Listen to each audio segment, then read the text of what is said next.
신앙 고백하시겠습니다. 나는 전능하신 아버지 하나님, 천지의 창조주를 믿습니다. 나는 그의 유일하신 아들, 우리 주 예수 그리스도를 믿습니다. 그는 성령으로 잉태되어 동정녀 마리아에게서 나시고 본디오 빌라도에게 고난을 받아 십자가에 못 박혀 죽으시고 장사된 지 사흘 만에 죽은 자 가운데에서 다시 살아나셨으며 하늘에 오르시어 전능하신 아버지 하나님 우편에 앉아 계시다가 거기로부터 살아있는 자와 죽은 자를 심판하러 오십니다. 나는 성령을 믿으며 거룩한 공교육, 성도의 교제와 죄를 용서받는 것과 몸의 부활과 영생을 믿습니다. 아멘. 찬송가 218장 부르시겠습니다. 218장.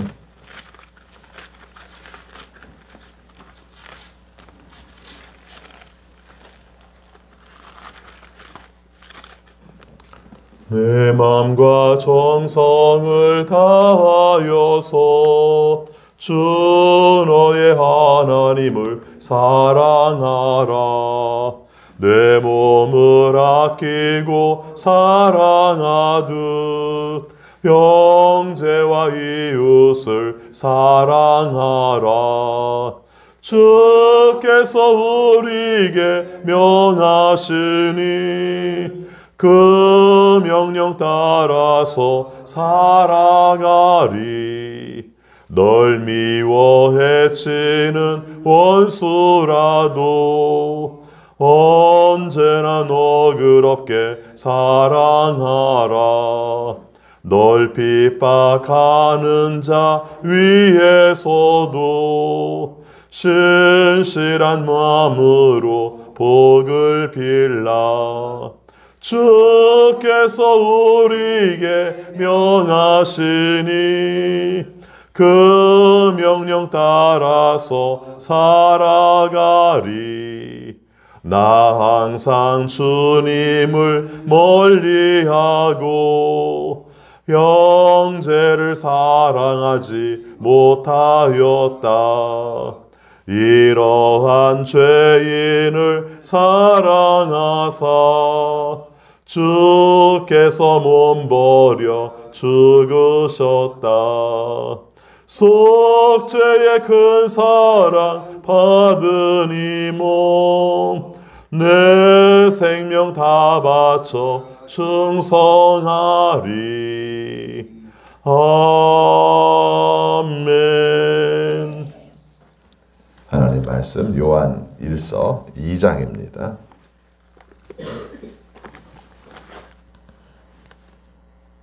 요한 1서 2장 1절부터 11절까지 교독하겠습니다. 나의 자녀 여러분, 내가 여러분에게 이렇게 쓰는 것은 여러분으로 하여금 죄를 짓지 않도록 하려는 것입니다. 누가 죄를 짓더라도 아버지 앞에서 변호해 주는 분이 우리에게 계시는데 곧 의로우신 예수 그리스도이십니다.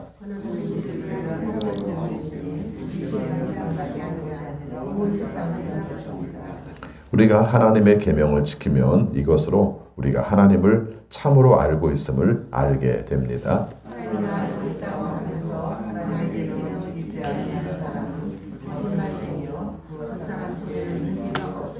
그러나 누구든지 하나님의 말씀을 지키면 그 사람 속에서는 하나님께 대한 사랑이 참으로 완성됩니다.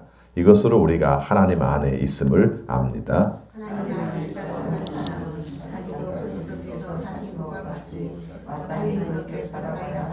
사랑하는 여러분, 내가 여러분에게서 보내는 것은 새 계명이 아니라 여러분이 처음부터 가진 옛 계명입니다. 그 옛 계명은 여러분이 들은 그 말씀입니다.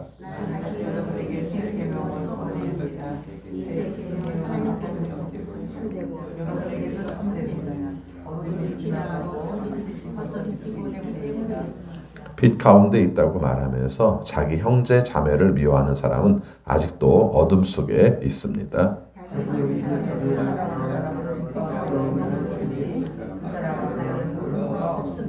같이 있습니다. 자기 형제 자매를 미워하는 사람은 어둠 속에 있고 어둠 속을 걷고 있으니 자기가 어디로 가는지를 알지 못합니다. 어둠이 그의 눈을 가렸기 때문입니다. 아멘. 오늘도 주님의 말씀에 순종하심으로 형통하는 우리 모두가 되시기를 축원합니다. 오늘 함께 읽은 말씀에서는 죄에 대한 이야기를 하고 있습니다. 여러분, 구원을 받을 때 하나님께서 먼저 전제한 내용 중에 하나가 사람은 죄인이다라는 걸 전제하셨죠. 그래서 죄를 저지름으로 하나님이 원하시는 뜻대로 살지 아니하고 자기의 본능대로 산다. 이게 죄에 대한 정의예요. 이 죄의 문제를 해결하기 위해서 다른 방법을 다 써보셨지만 그것이 안 됐다는 거죠. 그래서 하나님께서 마지막 방법을 쓰신 것이 예수 그리스도를 우리가 희생의 제물로 내놓으심으로 말미암아 우리의 모든 죄를 용서하기 원하셨다 하는 것이 중요한 내용입니다. 오늘 말씀에서도 그 부분을 살핍니다. 우리가 어떻게 구원을 받은가? 바로 예수 그리스도로 말미암아 은혜로 구원을 받았습니다. 이렇게 말할 때는 그 내용이 담겨 있는 것이죠. 구원받지 못할 사람입니다. 그냥 죄인입니다. 죄가 용서될 방법이 없는 사람입니다. 그런데 하나님께서 대가를 지불하심으로 말미암아 죄를 용서하셨습니다. 죄를 없게 하셨습니다. 이 마음을 가지고 있는 거죠. 근데 구원받은 우리가 죄를 저지르는가 안 저지르는가 하는 문제죠. 오늘 이 말씀입니다. 그래서 우리가 저질러요. 저지르기면 어떻게 되는가? 하나님께서 용서하셨음에도 불구하고 죄를 저지르니까 그냥 딱 징계해버리는가? 그건 아니라는 겁니다. 바로 예수님께서 우리를 변호하셔서 예수님으로 말미암아 우리의 죄가 용서된다는 것이죠. 그래서 한번 예수님께서 죽으심으로 말미암아 그 이전 사람들만 다 용서하고 그 이전의 죄만 다 용서하는 게 아니라 우리가 지금 실수로 잘못하여 저지른 죄도 하나님 앞에 고백하면 바로 예수님께서 우리 편을 들어주셔서 우리의 죄를 용서하신다 이렇게 말했습니다. 이 부분을 잘 새겨 들으세요. 이게 오해하면은 죄 져도 되겠네. 회개하면 되지 뭐. 이게 제일 나쁜 죄입니다. 그렇죠? 죄 중에서. 죄는 저지를 수 있어요. 그런데 이것이 실수여야 하고 또 나도 모르게 해야 되고 우리의 삶 가운데에서 어쩔 수 없는 상황이어야 하고 이런 상황이어야지 우리가 정말 뭐 또 한 번 내가 한 번 저지르지 뭐 그 다음에 하나님 또 용서하실 텐데 그 다음에 똑바로 살지 뭐 이건 자세 자체가 굉장히 잘못된 겁니다. 저는 거의 이것을 성령 회방죄라고 생각을 합니다. 그렇죠? 여러분 성령을 해방하는 죄라는 정의가 나오잖아요. 예수님께서 말씀하실 때 다른 죄는 용서받을 수 있지만 성령을 해방하는 죄는 용서받지 못한다는 말을 할 때 성령을 해방하는 죄가 어떤 것이지 명확하게 정의를 내리기가 쉽지는 않아요. 그런데 의도적인 것들, 거의 의도적인 것들, 그래서 하나님을 거스르기로 이미 작정한 것들, 이 부분에 대한 것으로 저는 좀 정의를 내려봅니다. 왜 그러냐면은 이게 우리의 삶을 하나도 못 바꾸게 만들고 악하게 살게 되는 원인이 돼요. 크리스찬인데 왜 악하게 사는가? 크리스찬인데 어떻게 이중적인 삶을 사는가의 가장 큰 특징은 여기에 있는 거예요. 신앙에 대한 잘못된 생각. 하나님께서 용서해 주실 텐데 뭐 내가 잘못을 저지른다 할지라도 고백만 하면 하나님은 용서해 주죠.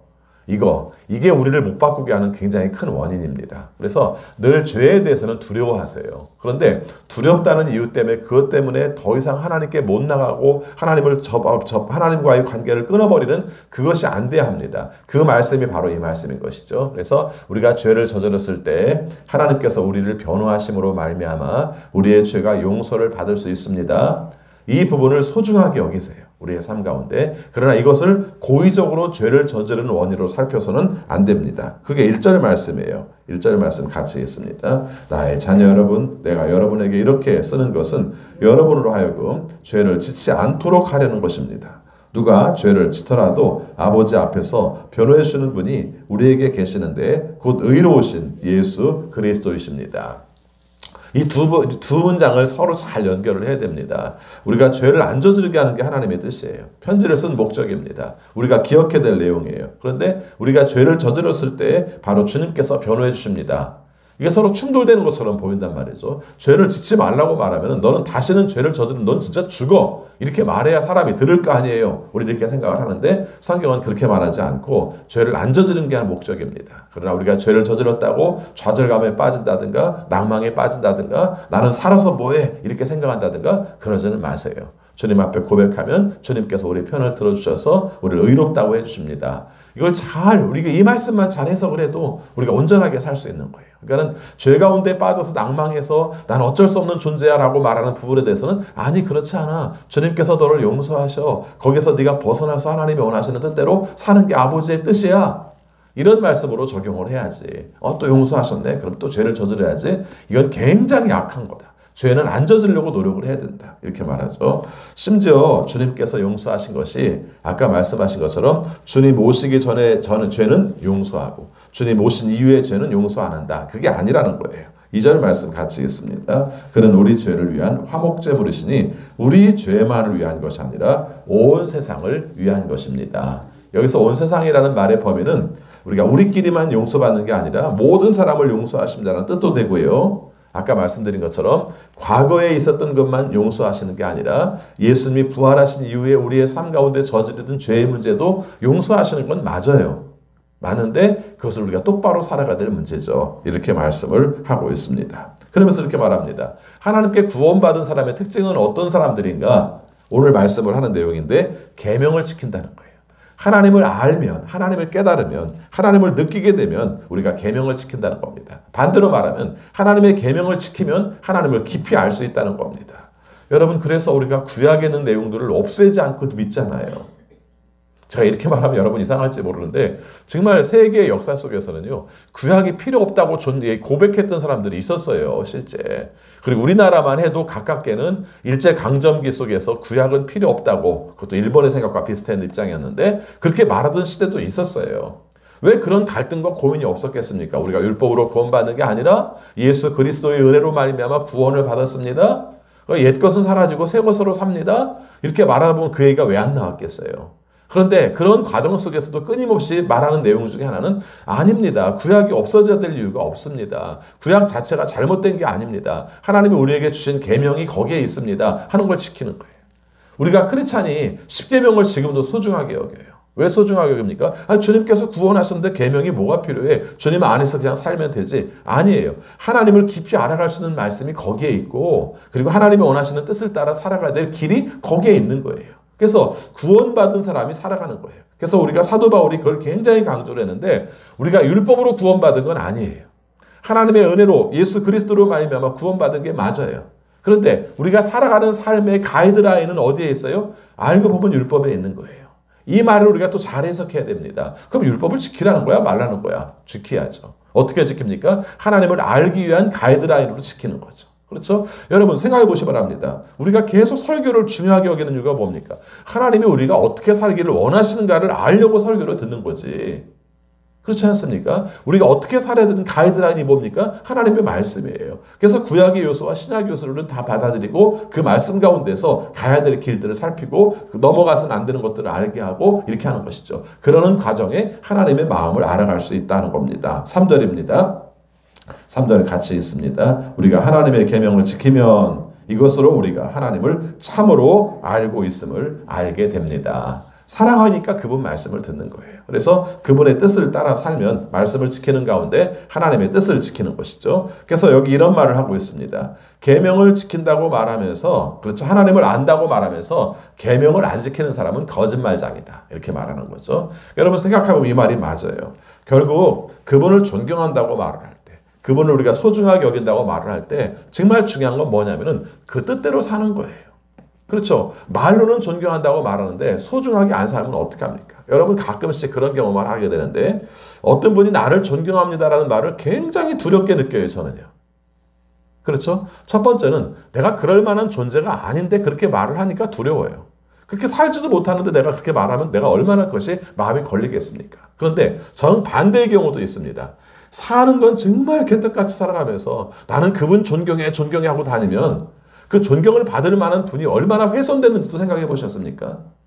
그렇죠. 그런 면도 있는 거예요. 오늘 우리가 신앙에 관한 뉴스를 그렇게 한번 이해를 해보세요. 나는 하나님을 잘 알아. 하나님이 원하시는 뜻대로 살아. 근데 계명은 안 지켜. 이게 말이 안 된다는 것이죠. 그럼 이런 얘기를 왜 했겠는가 생각해 보니까 우리도 그렇게 이중적인 삶을 살고 있는 것처럼 초대교회 신자들도 그런 문제가 발생을 한 거죠. 하나님은 믿는다고 말하고 내가 목숨 걸고 믿는다고 말하는데 사람과의 관계 속에서 맨날 싸우고 미워해요.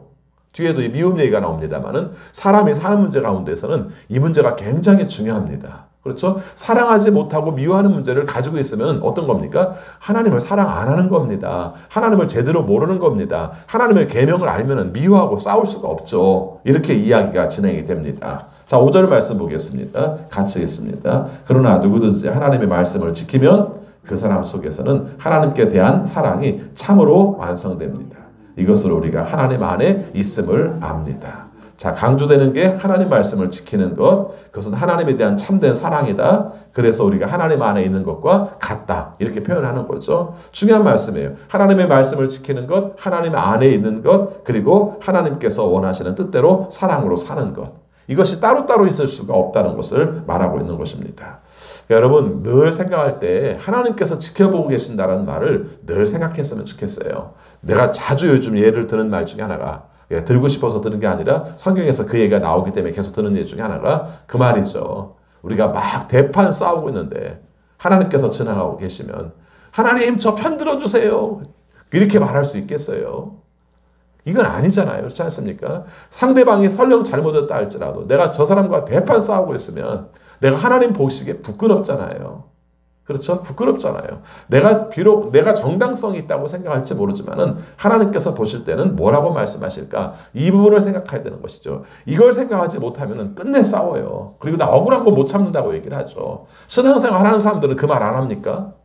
하잖아요. 그렇죠? 신앙생활 하면서도 내가 뭐 잘못했나요? 상대방이 나를 건드리니까 내가 뭘 하겠지? 상대방이 나를 안 건드려 보세요. 내가 그 사람한테 그렇게 할 이유가 있는가? 나도 인격 있는 사람이 내가 그 사람한테 욕을 왜 하겠어요? 그 사람이 그럴 만하니까 했지. 틀린 말은 하나도 없어요. 근데 하나님의 말씀에 비춰보면 틀렸습니다. 예, 그 말이죠. 하나님께서 원하시는 사랑으로 말미암아 살면은 바로 우리의 삶은 그렇게 살면 안 된다. 이렇게 강조하는 것이죠. 자, 여기서 5, 6절 말씀 같이 읽겠습니다. 하나님 안에 있다고 하는 사람은 자기도 그리스도께서 사신 것과 같이 마땅히 그렇게 살아가야 합니다. 우리의 삶의 수준을 누구까지 말했어요? 예수 그리스도까지 말을 했어요. 그렇죠? 하나님께서 하나님 안에 있다고 말하면 하나님에 있는 존재를 누구로 표현했냐면 그리스도로 표현을 했고요. 그리고 우리의 수준은 어디까지 가야 됩니까? 그리스도까지 가야 한다는 것이죠. 그래서 그리스도의 수준이 뭐예요? 가장 대표적인 거 십자가잖아요. 그렇죠? 다른 사람을 구원하기 위해서 희생하셨습니다까지. 오늘 우리의 삶 가운데에서 수준이 다 똑같지는 않잖아요. 우리가 정말 나는 예수님처럼 똑같이 살아 이렇게 말하기도 미안하죠. 그런데 그래도 우리의 목표는 거기에 가 있어야 됩니다. 어떤 분들은 그런 얘기를 해요. 사람이 사는 동안에 구원을 이룰 수 있겠는가? 완전해질 수 있겠는가? 이렇게 말을 하면은, 그렇게 말하면 우리는 완전하겠다는 말을 하기가 힘들죠. 근데 우리가 놓지 말아야 될 게 있습니다. 어떻게 인간이 완전해져요? 이렇게 말하면 안 돼요. 그럼 어떻게 말해야 됩니까? 내가 부족하지만 하나님께서 원하시는 뜻을 따라서 완전을 향해서 나는 나가고 있습니다라고 얘기를 해야 돼요. 이게 성경적 입장이에요. 지금 말씀도 그 얘기인데 하나님 안에 있다고 말을 한다면 그리스도가 우리의 본보기가 되어야 합니다. 내가 지금 그리스도처럼 되지 못했다 할지라도 나의 최종적인 목표는 그리스도가 되는 겁니다. 이런 뜻이에요. 그럼 그리스도의 최종적인 목적이 뭐예요? 사랑을 위하여 희생하는 게 그리스도의 최종적인 목적이었잖아요. 그럼 우리의 삶 가운데에서도 지금 현재 막 어떤 경우를 할지라도 난 희생할 수 있어. 여기까지 가지는 않다 할지라도 내가 지금 못하지만 이런 삶을 위해서 나는 노력하고 이런 삶이 내 삶 가운데서는 중요한 목표야. 이런 마음을 가져야 되는 것이죠.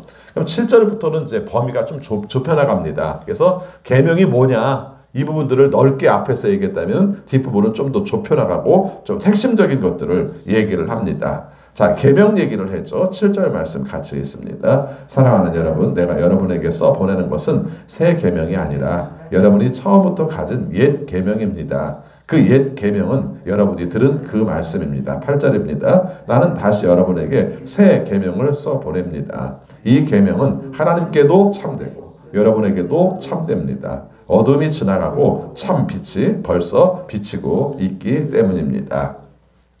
옛 계명, 새 계명 계속 말씀을 하는데 여러분 구약 성경에서 말하는 계명을 옛 계명이라고 말하고 주님께서 내가 너에게 새로운 계명을 주노라라고 말한 것을 새 계명으로 이해를 하면은 좀 간단하게 정리가 됩니다. 말이 이 말을 하는 건지 저 말하는 건지 좀 여러 가지 말을 해서 그렇게 정리를 하세요. 근데 옛 계명이 됐든 새 계명이 됐든 핵심은 어디에 가 있습니까? 사랑이라는 거예요. 사랑이라는 거죠. 그래서 새로운 계명을 줍니다라고 말할 때 뭘 지켜라 뭘 지켜라 뭘 지켜라 이렇게 하니까 굉장히 복잡하고 왜 그런 것까지 이렇게 힘들게 해야 되는가 생각할지 모르는데 핵심적으로 보면은 하나님 사랑하세요. 예수님 사람 사랑하세요. 이거죠. 이웃을 사랑하라, 하나님을 사랑하라. 이게 새 계명이에요. 그러니까 옛 계명이라고 말할 때는 뭔가 자꾸 사람을 얽매이게 만들고 굉장히 힘들게 만들고 그렇게 느끼는 것이기 때문에 그것이 굉장히 어렵다고 생각할지 모르는데 정리를 해보면 아니에요. 알고 보면 그 모든 것들은 다 하나님 사랑하는 것과 이웃 사랑하는 게 속한 거예요. 십계명도 그렇잖아요. 그렇죠? 10계명부터 1계명부터 4계명까지는 하나님 사랑에 관계된 것이고 그 다음에 5계명부터 10계명은 사람에 관계된 내용을 말하는 것이죠. 이게 최종적인 목표고 우리의 인격이 만들어지는 것이고 하나님의 자녀로 살아가는 비결은 바로 거기에 있다는 것입니다. 그러면서 그렇게 말합니다. 그 빛과 어둠 얘기를 하죠. 여러분 빛에 있는 사람은 모든 것이 드러나기 때문에 그 드러난 것으로 말미암아 온전한 삶을 살게 하는 것이죠. 여러분 사진을 찍을 때 빛이 얼마나 중요한 줄 아시죠? 사진을 찍는 원리 자체도 빛과 관련이 되어 있고요. 또 한 가지는 찍히는 존재에 대한 것도 그 사람이 입체감 있게 그 다음에 예쁘게 어느 부분이 강조되게 하는 것은 조명 때문에 이루어지는 것이죠. 그래서 굉장히 사람이 화장을 많이 해도 실제적으로 신경을 쓰는 부분은 조명이에요. 어떻게 비춰지느냐에 따라서 다른 것이죠. 여러분 어둠 속에 있으면 여러분들이 아무리 예쁘게 가꾼다 할지라도 안 보여요. 오늘 이 말씀을 한번 살펴보시기 바랍니다. 신앙 안에서 사는 원리 가운데 중요한 것이 여러분이 빛 가운데 살고 있는가, 빛을 비추며 살고 있는가, 빛된 삶 가운데 살고 있는가, 이걸 얘기하려고 바로 어둠과 빛에 관한 이야기를 합니다. 8절 끝부분에 보면은 우리가 지금 어느 부분에 와 있는지를 말씀을 해요. 어둠이 지나가고 참빛이 벌써 비치고 있기 때문입니다. 그렇기 때문에 우리가 빛된 존재라는 거죠. 그래서 하나님께도 참되고 여러분에게도 참됩니다. 그래서 우리를 참되게 하는 것, 빛 가운데 걸어게 하는 것은 바로 우리가 지금 빛이다 하는 것이죠. 여러분 알고 지은 죄, 모르고 지은 죄 이런 말 많이 하잖아요. 그렇죠? 예. 알고 지은 죄, 모르고 지은 죄 어떤 죄가 더 나쁠 것 같아요? 일반적으로 생각할 때는 모르고 지은 죄가 알고 지은 죄보다는 좀 덜하다고 생각을 하거든요. 알고 지은 죄는 고의성이 있기 때문에 문제가 된다고 생각을 하는 것이죠. 근데 저는 그 묵상을 해보면 느끼는 거죠. 뭐냐면은 알고 지은 죄도 문제가 되고 그 다음에 모르고 지은 죄도 문제가 된다고 생각을 합니다. 좀 관점이 달라요. 어떤 의미냐면은 모르고 지은 죄의 문제는 어떤 문제가 생깁니까? 모르는 이유 때문에 계속 죄를 저지를 수가 있다는 거죠. 알고 지은 죄를 변호하려고 하지 마세요. 모르고 지은 죄는 괜찮다고 말할까 봐 제가 말하는 겁니다. 그렇죠? 알고 지은 죄는 고의성 때문에 문제가 된다면 모르고 지은 죄는 모르기 때문에 계속해서 죄를 저지를 수 있다는 거예요. 그러니까 모르고 지은 죄를 자꾸 변호하려고 하지 말고 그걸 부끄럽게 여겨야 돼요. 그리고 우리의 삶 가운데서 알려고 노력해야 돼요. 그리고 온전한 곳으로 나가려고 노력을 해야 돼요. 이건 굉장히 우리의 삶 가운데 중요한 거예요. 우리는 언제든지 뭘 하나 명분이 있으면 거기에 숨을 구석들을 찾으려고 하는 그런 속성들을 가지고 있어요. 그렇죠? 죄의 속성, 어둠의 속성이 바로 그러고 생각합니다. 어둠에 있는 것 중에 하나가 어떤 것 하나를 잘못했을 때도 거기에 가려서 안 보이려고 하는 속성 자체. 이게 죄의 속성이고 어둠의 속성이라는 것이죠. 그래서 여기서 강조합니다. 제일 잘못된 게 뭔가? 형제 미워하는 것. 9절 말씀입니다. 같이 읽습니다. 빛 가운데 있다고 말하면서 자기 형제 자매를 미워하는 사람은 아직도 어둠 속에 있습니다. 10절입니다. 자기 형제 자매를 사랑하는 사람은 빛 가운데 머물러 있으니 그 사람 앞에는 올무가 없습니다. 11절입니다. 자기 형제 자매를 미워하는 사람은 어둠 속에 있고 어둠 속을 걷고 있으니 자기가 어디로 가는지를 알지 못합니다. 어둠이 그의 눈을 가렸기 때문입니다. 여러분 형제 사랑의 반대를 지금 미움이라고 표현했어요. 근데 사람을 미워하지 않고 살 수 있는 게 되게 쉽지 않습니다. 되게 좀 고상하게 말로 표현하지 않고 실제 싸움을 하지 않아서 그렇지 사람 속의 마음 속에는 저 사람에 대한 선입견과 편견 그것으로 말미암아 미워하는 경우도 얼마나 많은지 모릅니다. 근데 이게 신앙 가운데서는 굉장히 위험합니다. 오늘 말씀을 그걸 강조하고 있는 것이죠.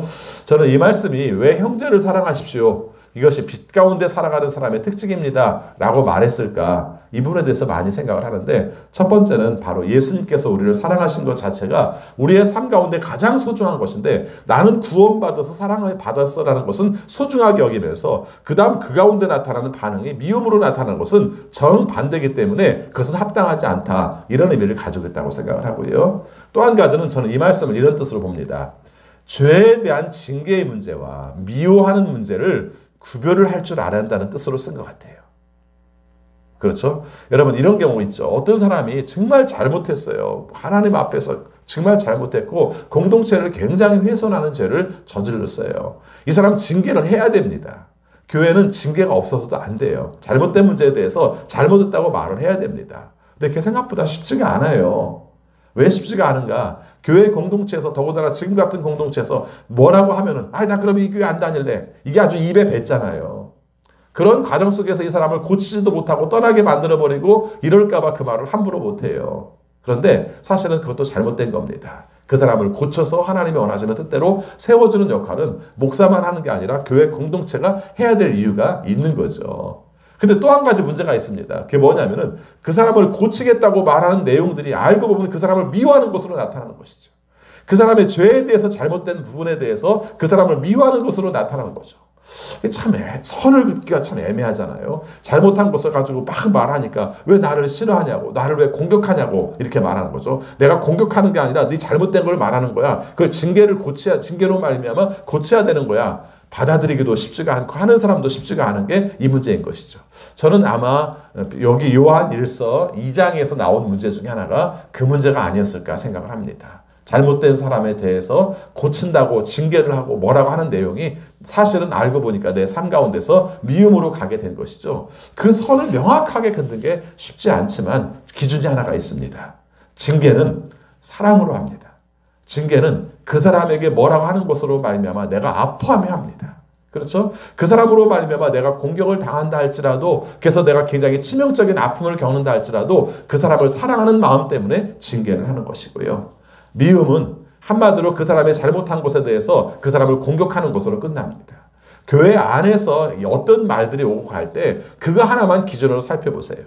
내가 저 사람에 대해서 지금 안 좋게 말을 합니다. 그 하는 말이 정말 그 사람을 고치려고, 그 사람을 변화시키려고, 그 사람을 사랑해서 하는 말이라면 제3자에게서 말하면 안 되죠. 답은 간단합니다. 그 사람에게 직접 해야 돼요. 근데 직접 안 합니다. 왜 안 해요? 직접 하면 그 사람이 공격할까봐, 그 사람과 내가 관계가 끊어질까봐 직접 안 해요. 그러면 아예 안 하는 게 낫습니다. 제3자에게 하는 말은 아무 의미가 없는 거죠. 저 사람 정말 못된 것 같아. 그 사람 문제가 있는 거야. 그건 내가 그 사람을 미워하는 마음으로 하는 경우가 많아요. 또 한 가지 말씀을 드리면요. 실제 다른 사람의 잘못한 것을 우리가 알게 되었을 때 그것을 그 사람에게 직접적으로 물어보지 않으면 우리의 삶 가운데 많은 혼란을 겪어요. 저도 그런 경험을 한 적이 있는데 교회 내에서 어떤 분이 저를 바라보는 시선이 너무 안 좋은 거예요. 그렇죠? 저분이 왜 그러실까? 나한테 왜 저렇게 표정을 쌀쌀맞게 대하실까? 여러분들이 저한테 늘 따뜻하게만 대해야 될 의무가 있는 게 아니니까 뭐라고 할 수 있는 건 아니죠. 근데 제가 걱정하는 게 뭐냐면은 뭔가 나에 대해서 잘못 생각하고 있는 게 있지 않을까? 나에 대해서 잘못 오해한 것이 있지 않을까 하는 겁니다. 사람이 실수가 있는데 그럴 수 있죠. 그렇죠? 제가 한 설교의 말 중에서 어떤 부분들이 잘못될 수도 있고 내가 어떤 교회에서 행동한 내용에 대해서 잘못된 부분이 있을 수도 있지 않습니까? 근데 그분이 저한테 말은 안 하는데 쌀쌀맞게 대해요. 나중에 시간이 흐른 다음에 얘기를 들어보면은 다른 3자가 나에 대해서 비난한 말에 이 사람은 그 부분을 실망하고 있는 거예요. 제가 이 말씀을 드린 이유가 여러분 그런 경우가 의외로 많아요. 관계 속에서. 그렇죠. 직접적으로 나에게 당사자가 나한테 실망한 사람이 당사자에게 나에게 말을 했으면 내가 고치면 되고 아무 문제가 없는데 엉뚱하게 제3자에게 말을 해서 제3자는 내가 행한 그 내용을 알지도 못하는데 이 사람 말만 믿고 이 사람은 상처를 받고 있는 거죠. 우리가 겪는 문제 중에서 이런 문제들이 의외로 많아요. 제가 볼 때는 두 사람 다 이거 잘못된 거예요. 그렇죠. 저도 잘못될 수 있죠. 제가 잘못한 게 있다면. 그러나 또 한 가지는 그 사람이 잘못한 것을 알았을 때는 나한테 얘기해서 나를 수정하게 해주도록 했어야 되는데 그렇게 못한 게 잘못이고요. 그걸 엉뚱하게 제3자에게 말함으로 말미암아 3자는 자기는 실제 상처를 받은 적도 없고 문제가 된 적도 없는데 그 사람 말만 듣고 나에 대한 미움을 가지고 살았던 것이죠. 나중에 내용이 그게 아니라는 걸 알았어요. 저 사람이 의도적인 감정을 가지고 그 말을 했다는 걸 알게 되었어요. 그러니까 그게 부끄러우니까 그게 마음속에 괴로우니까 나중에 저한테 말씀을 한 거죠. 제가 이 말씀 왜 드리는지 잘 생각해 보세요. 이거 별거 아닌 것 같은데 이게 신앙이에요. 신앙. 내 삶 가운데 징계를 할 때는 제대로 사랑으로 겸손한 마음으로 해야 하고 그리고 그것이 아닌 경우에는 내가 개인적인 사적인 감정이나 내 판단과 내 생각 때문에 사람을 미워하는 것은 그런 죄를 저지르는 거예요. 여러분 의외로 우리의 삶 가운데 안 저질러도 지는 죄를 많이 저질러요. 가끔 느끼는 것 중에 하나가 교회를 다닌다는 이유 때문에 교회 사람 미워하게 된 거잖아요. 안 그런가요? 교회를 안 다녔으면 교회 사람을 미워할 일은 없었을 텐데 이 말도 잘못 오해되면 안 됩니다. 그러나 우리가 삶 속에서 적용을 해보면 그런 문제를 겪고 있는 것이죠. 교회 공동체에 함께 있기 때문에 내가 그 사람을 싫어하는 경우가 생긴다면 이게 얼마나 잘못된 말이에요. 그렇죠? 주님을 알므로 말미암아 사랑할 범위가 넓어지고 사랑할 사람이 넓어지는 게 맞는데 주님 안에서 함께 미워하는 것이 된다면 이건 합당하지 않은 것이죠. 오늘 말씀은 그렇게 연결이 되는 겁니다. 그래서 우리가 빛 가운데 산다고 말하면 형제 미워하면 안 됩니다. 형제 미워하는 것은 여러분 어둠 가운데 살고 있는 겁니다. 어둠 가운데 살고 있다는 게 뭔 줄 아세요? 어느 방향으로 가는지 몰라요. 그렇죠? 여러분 그런 경험이 있어요? 칠흑처럼 어두운 밤, 그렇죠? 조명등이 하나도 켜있지 않은 밤, 정말 별 하나 없는 그런 밤, 이런 밤 가운데서 자기가 다니던 길이라서 똑바로 갈 수 있는 줄 아세요? 그게 안 됩니다. 나는 갈 것 같은데, 수없이 다녔던 길이니까 갈 것 같은데 칠흑처럼 어두운 밤에서는 방향도 못 찾겠더라고요. 오늘 이 말씀을 하고 있는 겁니다. 어떤 경우를 할지라도 하나님의 계명을 지키되 결국은 뭐예요? 사랑하라는 것이고 사랑하라는 것의 최소의 범위는 뭐예요? 미워하지 않는 거예요. 오늘도 이 말씀으로 하나님의 뜻을 이룰 수 있는 우리 모두가 되시기를 바라겠습니다. 기도하겠습니다. 주님 사랑합니다. 주님께서 우리를 구원하여 주셔서 죄를 용서하여 주셔서 하나님이 원하시는 뜻을 이루며 살게 하심을 감사합니다. 죄에 저지르지 않기 위해서 노력하는 것 얼마나 귀한가를 함께 살폈습니다.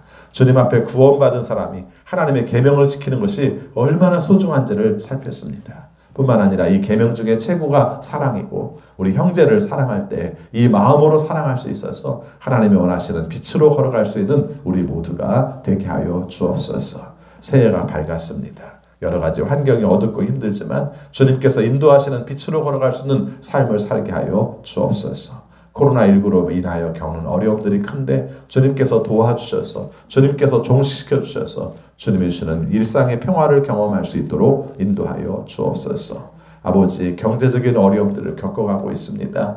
고난 가운데 함께 하시는 주님의 은혜를 통해 하나님의 능력을 경험할 수 있는 우리 모두가 되게 하여 주옵소서. 선교지에서 복음을 증거하는 선교사님들에게도 함께하여 주셔서 어려운 환경 가운데서도 주님의 동행의 은혜를 경험하게 하시고 또 그 가운데서 필요한 곳에 하나님의 복음을 증거할 수 있는 선교사님들이 되게 하여 주옵소서. 아버지 질병 중에 있는 식구들, 특별히 항암 치료를 또 시작해야 되는 식구들 주님께서 기억하여 주셔서 하나님의 도우심과 은혜 가운데 회복하게 하여 주옵소서. 재활치료 받고 있는 식구들, 또 마음의 아픔을 가지고 있는 식구들 주님의 은혜로 회복하여서 주님의 능력 가운데 건강한 삶 살게 하여 주옵소서. 우리 자녀들 중에 장기적인 치료를 받고 있는 자녀들이 있습니다. 주님께서 친히 도와주시되 건강 회복하게 하시고 면역력 좋아지게 하여 주시고 또 혈소판도 잘 생성되게 하시고 병의 근원이 고쳐져서 하나님 안에서 영광스러운 삶을 살게 하여 주옵소서. 우리 자녀들 또 진학을 위해서 함께 기도하고 있습니다. 최종적인 결정들을 해야 될 시기인데 주님께서 지혜 주셔서 잘 감당할 수 있도록 도와주옵소서. 가야 될 방향들 잘 찾게 하시고 흔들림 없이 견고하게 주의 뜻대로 살아가는 우리 자녀들 되게 하여 주옵소서. 취업을 위해 기도하는 자녀들에게도 같은 은혜를 허락해 주셔서 주께서 원하시는 방향을 찾게 하여 주옵소서. 추운 계절 군 복무 중인 자녀들이 있습니다. 다른 시기보다 코로나 때문에 또 위험도 많은데 주님께서 친히 도와주셔서 어려움 없이 잘 감당할 수 있도록 인도하여 주옵소서. 아버지 앞에 간구합니다. 내일 거룩한 주일을 준비합니다. 또 비대면 예배로 드려야 하지만 어느 곳에 있든지 주님과 동행하게 하시고 하나님의 은혜로 사모하여서 하나님께 영광 돌릴 수 있는 우리 모든 성도들이 되게 하여 주옵소서. 이 아침 시간 주 앞에 기도하는 성도들의 기도를 응답하여 주셔서 주님의 은혜로 살게 하시고 주님의 능력으로 살게 하시고 주님의 사랑으로 하루를 살아가는 우리 모든 성도들이 되게 하여 주옵소서. 예수 그리스도 이름으로 기도하옵나이다. 아멘. 하늘에 계신 우리 아버지, 아버지의 이름을 거룩하게 하시며 아버지의 나라가 오게 하시며 아버지의 뜻이 하늘에서와 같이 땅에서도 이루어지게 하소서. 오늘 우리에게 일용할 양식을 주시고 우리가 우리에게 잘못한 사람을 용서하여 준 것 같이 우리 죄를 용서하여 주시고 우리를 시험에 빠지지 않게 하시고 악에서 구하소서. 나라와 권능과 영광이 영원히 아버지의 것입니다. 아멘. 계속 기도하시겠습니다.